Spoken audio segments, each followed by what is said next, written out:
The Little Prince, Chapter 8. I soon learned to know this flower better. On the Little Prince's planet the flowers had always been very simple.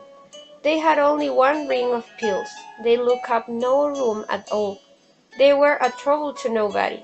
One morning they would appear in the grass, and by night they would have faded peacefully away.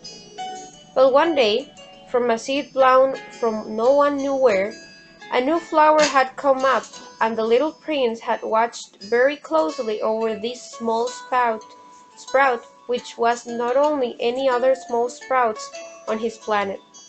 It might, you see, have been a new kind of baobab. The shrub soon stopped growing, and began to get ready to produce a flower.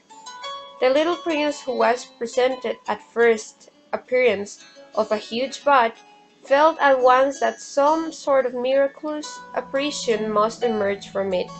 But the flower was not satisfied to complete the preparations for her beauty in the shelter of her green chamber. She chose her colors with the greatest care. She adjusted her petals one by one.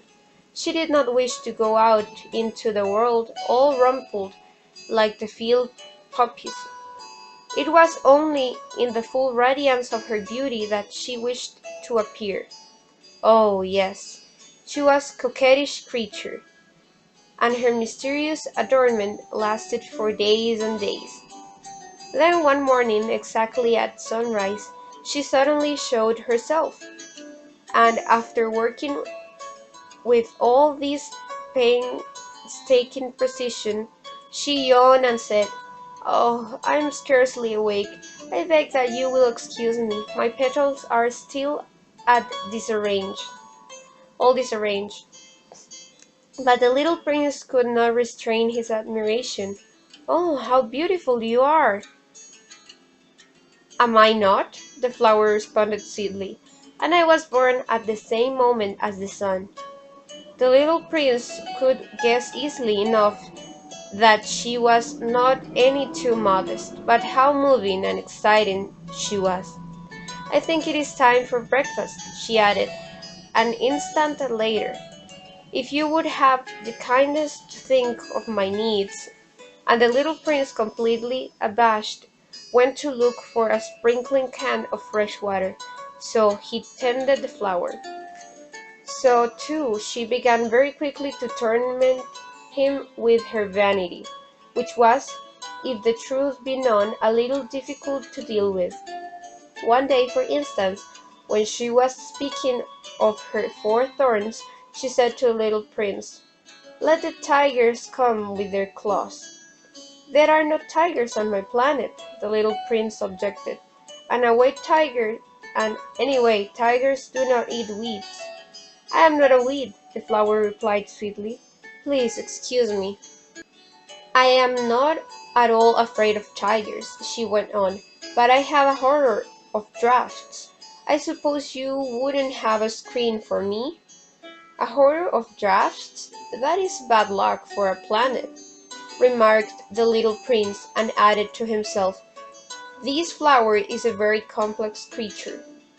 At night I want you to put me under a grass glove.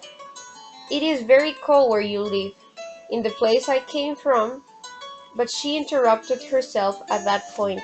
She had come in the form of a seed. She could not have known anything of any other worlds.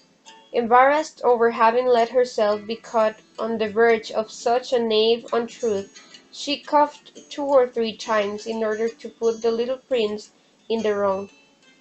"The screen? I was just going to look for it when you spoke to me." Then she reforced her cough a little more, so that he should suffer from remorse just the same. So the little prince, in spite of all the good will that was inseparable from his love, had soon come to doubt her. He had taken seriously words which were without importance, and it made him very unhappy. "I ought not to have listened to her," he confided to me one day. "One never ought to listen to the flowers. One should simply look at them and breathe their fragrance." Mine perfumed all my planet. But I did not know how to take pleasure of all her grace. This tale of claws, which disturbed me so much, should only have filled my heart with tenderness and pity. And he continued his confidences. The fact is that I did not know how to understand anything. I ought to have judged by deeds and not by words. She cast her fragrance and her radiance over me.